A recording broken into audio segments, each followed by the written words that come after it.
ketiduran di bus 1 jam lebih. But Wah. tapi aku tuh aman-aman aja, maksudnya barang-barang aku aman, nggak ada orang yang kayak ganggu-ganggu juga. Tahu-taunya tuh kenapa tiba-tiba bisa kebangun pun gara-gara busnya tuh udah sampai di stop terakhir, baru aku dibangunin sama supirnya. Petugasnya. Baru dibilang kalau misalnya kita udah di stop terakhir, terus aku kayak bangun-bangun bengong-bengong. Hah, kayak gitu kan, soalnya tuh udah stop terakhir tuh udah tahu jelas nih bukan Myeongdong nih. Sekali lihat maps tuh, oh my god, bener-bener berlawanan arah. Bukannya turun malah aku tuh naik. Tapi tuh posisinya tuh aman. Padahal aku kayak tertidur di tempat publik gitu loh. Posnya tak tahu berapa orang lah kali naik turun bus itu. Tapi aman-aman aja. Makanya itu yang menurut aku kayak wow, gila sih. Inilah dia. Mau tanya nih, untuk soal makanan nih Kak, ada nggak sih makanan halal di sana? Banyak nggak sih gitu? Oh, makan halal ada sih, cuman dia tuh di kawasan tertentu, kayak misalnya di Itaewon gitu. Kurang lebih kayaknya rata-rata makanan halal tuh ada di Itaewon, seperti Itaewon. itu. Kalau di tempat-tempat lain tuh kurang, harus ditanya sih, harus ditanya lebih jelas ini ada nggak atau enggak kita tuh bisa request gitu. Jangan ada daging ini, kayak gitu. Harus Jadi nggak semua apa tuh makanan di sana halal gitu ya? Yang nggak semua, karena ya mereka kan sendiri ini ya, Iya. apalagi mereka terkenal juga kan minum soju juga kan. Iya. Nah, jadi ya seperti itu. Memang agak harus hati-hati juga sih. Sama di Korea tuh kakak tuh masak sendiri atau beli atau gimana?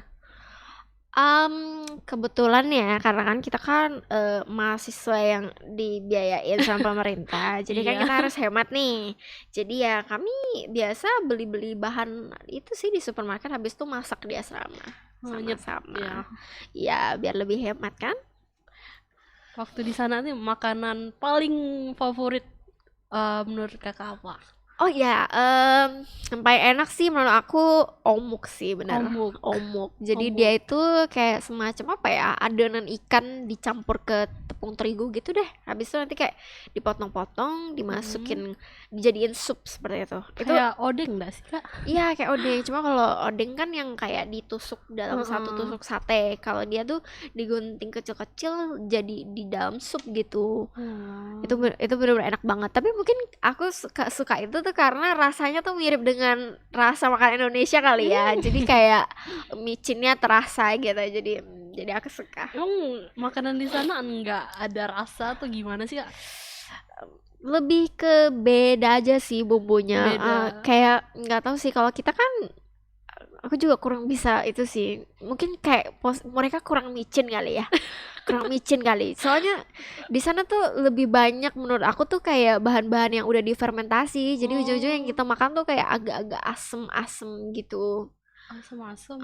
Ya Jadi misalnya kan banyak makanan fermentasi di mungkin sana. posisinya karena aku kan juga datangnya dari winter ya, dari winter ke spring. Jadi mungkin stok apa ya, mungkin sayuran segar dan sebagainya kan mungkin agak berkurang kali ya. Jadi Bukan musim panen. ya bukan musimnya gitu. Jadi ya yang makanan yang ada ya yang udah difermentasi kayak gitu. Nah, pas di Korea nih kak, kakak sempet gak jalan-jalan ke kota lain atau gimana tuh kak? Ada sih, yang pasti ada. Apalagi udah transportasi umumnya udah bagus banget tuh. Ada sih, tapi memang nggak semuanya juga sih. Soalnya kan kemarin kami kan emang udah mulai masuk kuliah hybrid gitu ya. Jadi harus masuk kelas juga. Jadi paling kemarin sempat ke Suwon, terus juga pernah ke Busan juga. Nah, Busan sih yang paling jauh itu. Bener-bener dari ujung ke ujung. Betul. Nah nih kak, ada nggak sih pesan untuk para penonton BCLC sekarang nih yang ingin mendaftar beasiswa pertukaran pelajar gitu? Ada motivasi nggak dari kakak?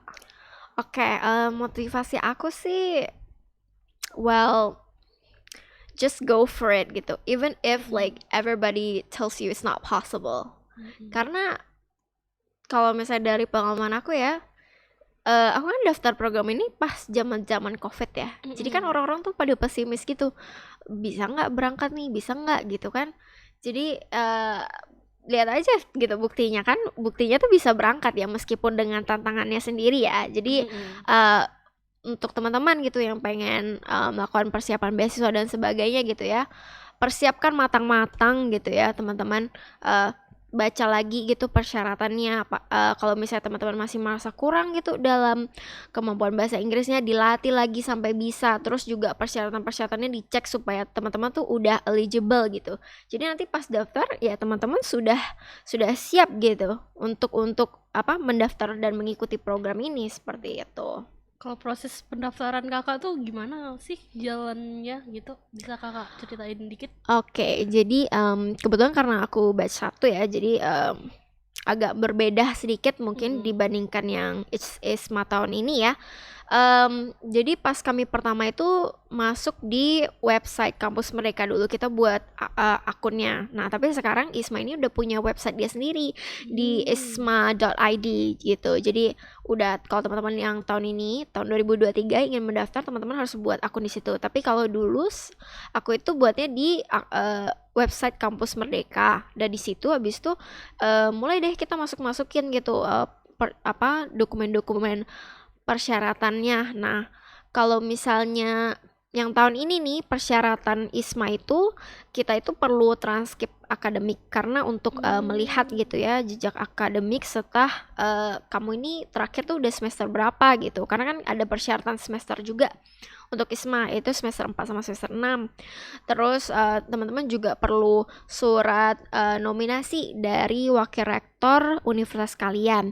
Terus teman-teman juga bakal mendatangani ya beberapa dokumen deklarasi ya. Jadi yang membuktikan kalau misalnya teman-teman itu tidak pernah melakukan kekerasan seksual, tidak pernah menggunakan narkotika, serta tidak berpartisipasi dalam magang, workshop atau pertukaran pelajar secara fisik di luar negeri sebelumnya, seperti itu. Dan yang tentu saja sertifikat kompetensi bahasa Inggris yang tadi udah disebutin. Seperti itu. Nah, kalau misalnya udah dimasukin semuanya ke situ, di situ juga sebenarnya ada beberapa pertanyaan esai sih yang teman-teman harus siapkan juga gitu. Kurang lebih kalau nggak salah per pertanyaan tuh ada maksimal katanya berapa ratus kata, cuman aku udah nggak terlalu ingat, nanti teman-teman boleh dicek aja gitu ya. Kalau udah tahap selanjutnya itu untuk batch aku wawancara. Jadi kalau misalnya kamu udah lolos tahap administrasi, kita bakal ke tahap wawancara. Cuman kalau yang untuk sekarang mereka ini akan melakukan tes wawasan kebangsaan terlebih dahulu. Nah, habis tes wawasan kebangsaan baru teman-teman dilanjutkan ke tahap wawancara gitu. Nah, kalau misalnya kita udah lewat tahap wawancara, tinggal tunggu aja deh pengumumannya kayak gitu. Jadi nggak ada yang nggak mungkin ya teman-teman buat daftar beasiswa ataupun pertukaran pelajar Benar lainnya. sekali. Nah, tadi kan ada bahas tentang tes gitu kan. Nah, di BCLC ini ada course buat persiapan IELTS, misalnya teman-teman pengen mendaftar dan tes IELTS. Nah, di BCLC ini ada kelas kursus buat persiapan IELTS. Nah, teman-teman bisa cek di Instagramnya BCLC langsung, yaitu BCLC_Universitas Tanjung Pura. Nah, karena kita udah cukup waktunya dan mungkin kita bisa ketemu lagi di lain waktu ya, Kak. Iya. Boleh, tendang aja. Nah, thank you nih buat Kakak udah datang dan ngisi acara di podcast BCLC Universitas Tanjung Pura. Iya. Thank you Kak Ya, Keran udah datang. Masih juga udah ngundang. Nah, untuk video menarik lainnya, kalian bisa subscribe BCLC channel. Don't forget to like, comment, and subscribe. BCLC, a place to learn together. Bye-bye. Bye-bye. See you in the next video.